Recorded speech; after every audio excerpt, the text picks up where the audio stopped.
IDF soldiers are intentionally shooting at and killing desperate Palestinians as they're trying to get humanitarian aid from this Israeli-backed organization, which of course is able to even exist because they defamed UNRWA. They starved Palestinians for months. Shut up. They starved Palestinians for months.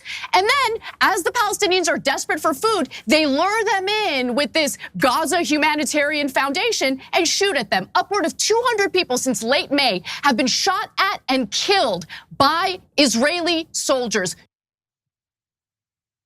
I was right, and unfortunately this continues because another 36 people have been shot at and killed by the Israeli Defense Forces as they were desperately seeking humanitarian aid from a US and Israel-backed Gaza Humanitarian Foundation hub. So 207 more people, by the way, were injured as a result of these shootings, and that's according to the Associated Press. So just yesterday, there were upward of 200 Palestinians who had been killed in similar circumstances. Obviously, that death toll is now growing, and it's unlikely to stop because Palestinians are in one of the worst situations imaginable in Gaza. They've been starved for months. They're desperate to feed their families. They're desperate to feed themselves. And so they will risk their lives knowing there's a huge possibility that IDF soldiers are going to shoot at them as they're trying to get humanitarian aid from one of these hubs. So when I call someone like Emily Schrader disgusting repeatedly for denying this reality, I do so because I feel it's righteous to do so. Lying to us about what's really going on isn't okay, but what's obviously even worse is the fact that she's providing cover for these heinous acts carried out by the IDF. Now, the Israeli military has acknowledged, by the way, the Israeli military has acknowledged firing so-called warning shots on previous occasions at people who it says approached its forces in a suspicious manner. The foundation says there has been no violence in or around the distribution points themselves, but it has warned people to stay on designated access routes. There's a lot of admission happening in what I just read to you. Okay, first of all, the military acknowledging that they're actually firing the shots is huge because previously they were denying it. But there was a CNN investigation where they analyzed the shots fired and found that those shots were consistent with the IDF's weaponry. Once that investigation came out, it's like, oh yeah, we were just shooting warning shots, the kind of warning shots that kill people. Okay, yeah, nice. I'm glad you guys are finally admitting to your crimes now, although they're using warning shots without actually telling the truth, which was we intentionally shot at and killed desperate Palestinians as they were getting humanitarian aid. And then the final thing, if there's no violence being carried out by anyone at these hubs, why are they being shot at? What are the warning shots for? Can someone explain that to me? I mean, I think the explanation is actually pretty obvious, which is they just want to kill these people. And they've been carrying out acts that make it clear to me that they just want to kill these people. And whoever remains, they're going to try to, get out of the Gaza Strip or constrained to or confined to a very, very tiny, tiny section until it's so miserable that they'll want to leave the Gaza Strip. But Waz, I mean, this has been going on. I feel like there's no interest in any justice for the Palestinians who have been dealing with the barbaric acts of the Israeli government and the IDF. And it's just disgusting and hopeless. It feels super hopeless. In northern Gaza, 2 men and a child were killed and at least 130 were wounded on Tuesday. That's today, and that's according to Nader Garkoun. He's a spokesperson for the Al-Auda hospital, which received the casualties. He said most were being treated for gunshot wounds. So, most moral military.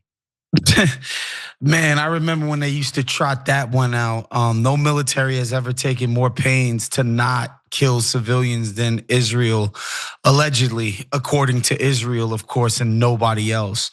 Again, it's important for people to know that there is no military objective here. There's no security threat. Hamas cannot attack Israel's border. They can't do another October 7th.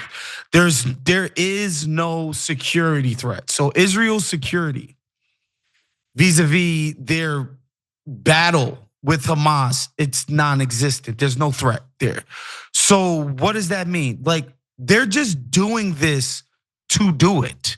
It's literally to make life as miserable as possible on the civilian population and terrorize them. They're committing acts of terrorism. There's just no two ways about it. Like, whenever you hear these people talk about, well, you must not forget October 7th.